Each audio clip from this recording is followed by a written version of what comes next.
Assalamualaikum warahmatullahi wabarakatuh.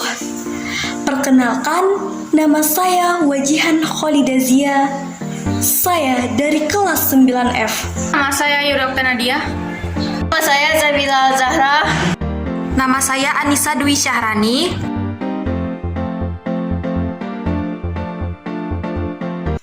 Saya dan teman-teman saya akan mempresentasikan materi bab 1 sub 2, yaitu dinamika nilai-nilai Pancasila sesuai dengan perkembangan zaman.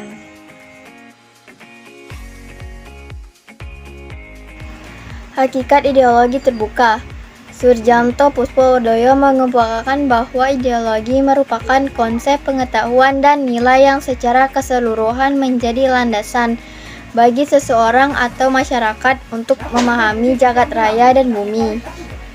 Mubyarto mengemukakan bahwa ideologi adalah sejumlah doktrin, kepercayaan, dan simbol-simbol sekelompok masyarakat atau satu bangsa yang menjadi pegangan dan pedoman kerja atau perjuangan untuk mencapai tujuan masyarakat atau bangsa. Wahjono menyatakan bahwa ideologi merupakan kesatuan yang bulat dan utuh dari ide-ide dasar sebagai suatu kelanjutan atau konsekuensi logis dari pandangan hidup bangsa dan akan berupa seperangkat tata nilai yang dicita-citakan akan direalisasikan di dalam kehidupan berkelompok. Frans Magnisuseno menyatakan definisi ideologi dalam arti luas dan arti sempit. Dalam arti luas, ideologi sebagai segala kelompok cita-cita, nilai-nilai dasar dan keyakinan-keyakinan yang dijunjung tinggi sebagai pedoman normatif. Sastra Prasetya menyatakan bahwa ideologi adalah seperangkat gagasan atau pemikiran yang berorientasi pada tindakan yang diorganisasikan menjadi suatu sistem yang teratur. Dengan demikian, ideologi memuat 3 unsur, yaitu adanya suatu penafsiran atau pemahaman, adanya seperangkat nilai atau preskripsi moral, serta adanya suatu orientasi pada tindakan. Ensiklopedia Populer Politik Pembangunan Pancasila menyatakan bahwa ideologi merupakan cabang filsafat yang mendasari ilmu-ilmu seperti sosiologi, etika, dan politik. Kamus Besar Bahasa Indonesia diartikan sebagai kumpulan konsep bersistem yang dijadikan atas asas pendapat yang memberikan arah dan tujuan untuk kelangsungan hidup. Ciri khas ideologi terbuka adalah nilai-nilai yang dicita-citakannya tidak dipaksakan dari luar, melainkan digali dan diambil dari kekayaan rohani, moral, dan budaya masyarakat itu sendiri.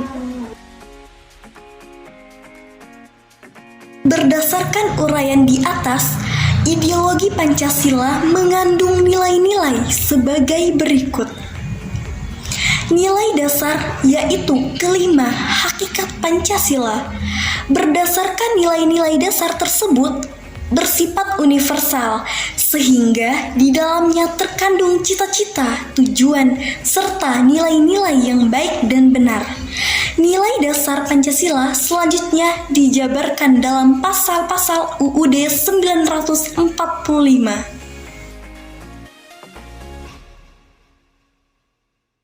Yang kedua, kedudukan Pancasila sebagai ideologi terbuka. Keterbukaan ideologi Pancasila harus selalu memperhatikan: yang pertama, stabilitas nasional yang dinamis. Yang kedua, larangan memasukkan pemikiran yang mengandung nilai-nilai ideologi, mekanisme, Leninisme, dan komunisme. Yang ketiga, mencegah berkembangnya paham liberal. Yang keempat, larangnya terhadap pandangan ekstrim yang menggelisahkan kehidupan masyarakat. Selanjutnya, penciptaan norma yang harus melalui kesepakatan.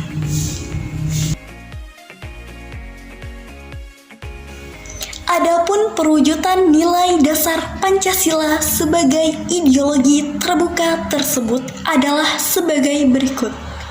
Yang pertama, nilai ketuhanan dalam Pancasila sebagai ideologi terbuka pramuka merupakan bentuk hubungan warga negara Indonesia sebagai insan pribadi atau makhluk individu dengan Tuhan Yang Maha Esa. Bangsa Indonesia sebagai bangsa yang religius atau bangsa yang beragama memiliki keyakinan dan kepercayaan terhadap adanya Tuhan Yang Maha Esa.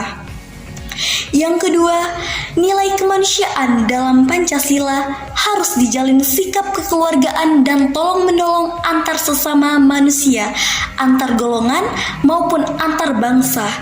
Yang ketiga, nilai persatuan dalam Pancasila, setiap warga negara dituntut untuk menaati peraturan sebagai wujud rasa cinta tanah air, mengutamakan kepentingan bangsa dan negara di atas kepentingan pribadi dan golongannya.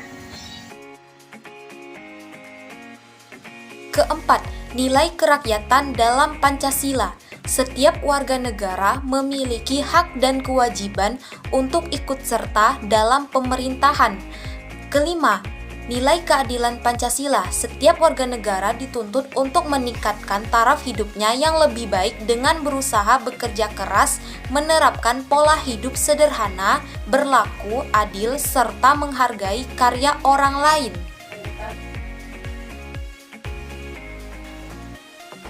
Nilai instrumental ini sebagai penjabaran dari nilai-nilai dasar ideologi Pancasila berupa peraturan perundangan dan lembaga pelaksanaannya. Misalnya Undang-Undang Dasar, ketetapan MPR, undang-undang, serta peraturan perundangan-undangan lainnya.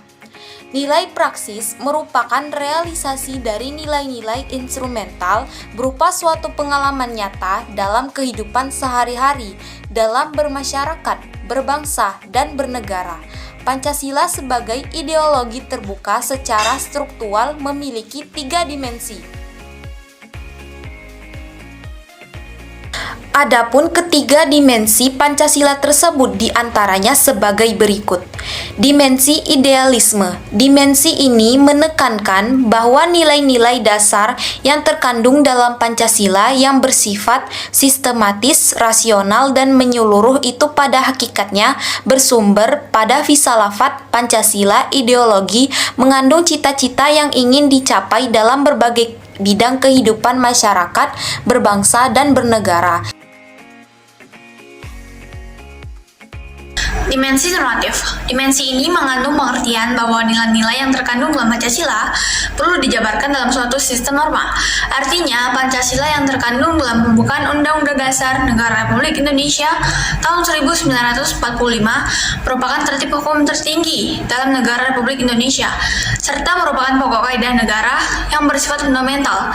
Dengan kata lain, agar Pancasila mampu dijabarkan ke dalam langkah-langkah yang bersifat operasional, maka perlu memiliki aturan atau hukum yang jelas. Dimensi realis. Dimensi ini mengandung makna bahwa suatu ideologi harus mampu mencerminkan realitas kehidupan yang berkembang dalam masyarakat. Pancasila memiliki keluasan yang memungkinkan adanya pengembangan pemikiran-pemikiran baru yang relevan tentang dirinya.